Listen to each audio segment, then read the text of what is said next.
what happened with these 101 statements? Yes, sir. In 2013, my 9-year-old daughter, 9 years old at the time, came home with a tummy ache. We didn't know what it was. We thought maybe she just injured herself stretching and playing. The next day, it got worse. She was taken to the hospital.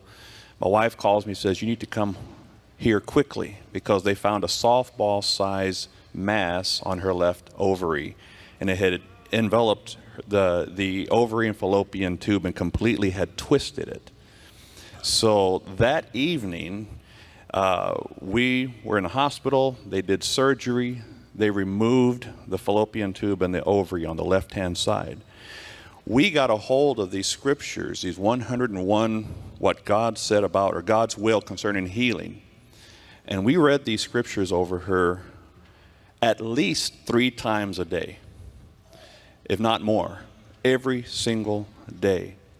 During that time, the doctor came back 2 days later and said it was ovarian cancer. And she's 9 years old. And so they wanted to take her immediately and go in to start chemotherapy.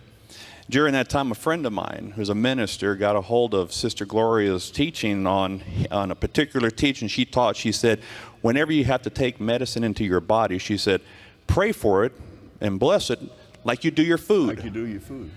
Because it's going into your body. And I remember on that day, it was Valentine's Day of 2013. The nurses come in, they're dressed up from head to toe. It looked like they were in hazmat uniform. All you could see was their faces.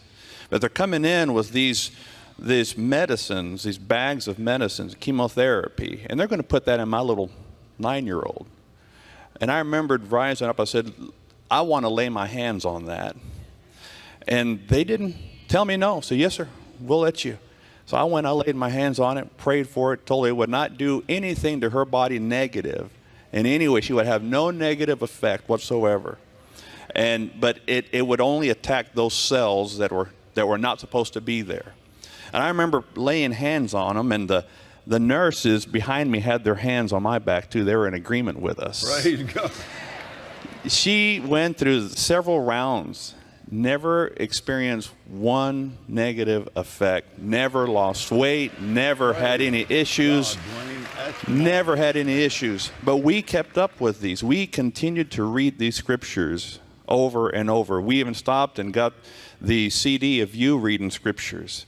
And we had that playing in the room the entire time. And there were times when she would get a little anxious. And rather than reaching for a teddy bear, because people were sending teddy bears and the whole room was full. She didn't want it. She'd reach up for that little speaker right beside her head and she'd pull it down and she'd listen to you reading the scriptures and she'd fall right to sleep. The doctors would come in, they would send interns and they would come into our room and say, we know about you, we hear about you, there's just a sweet presence in this room. And they would come over to our room all the time. Well, fast forward about 9 months, she was quarantined from everyone. Finally, we got the okay, she's well. We decided to have a celebration dinner for her. We're sitting down eating dinner and all of her friends and family. That same day, we get a call from the doctor and says she's cancer-free. Later that afternoon, we get a call from the hospital saying the entire medical bills have been paid in full. Hallelujah. And let me tell you how God, the goodness of God. We walk into that restaurant and there is seated Sister Gloria having dinner. And I got to go share with her all that had transpired.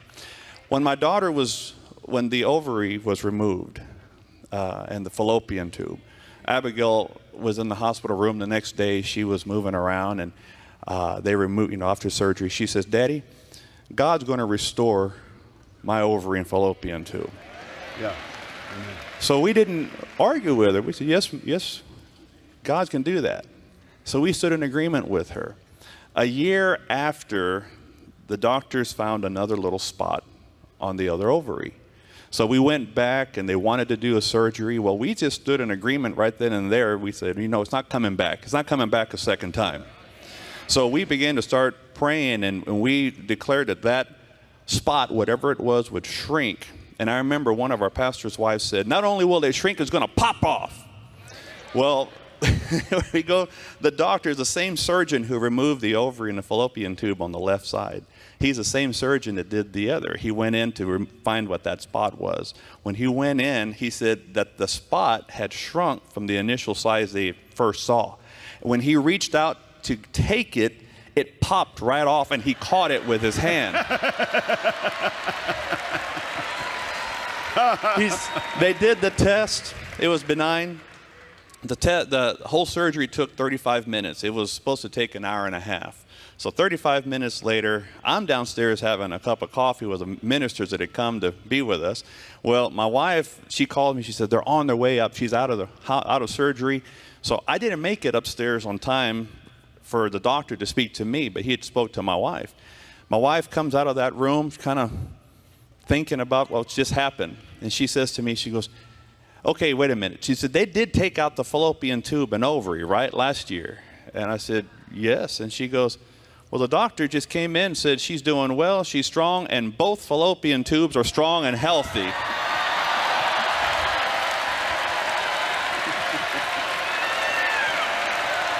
Come on, somebody!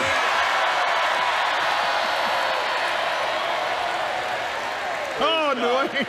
Whoa, glory to God. How wonderful. She's strong, healthy, doing well.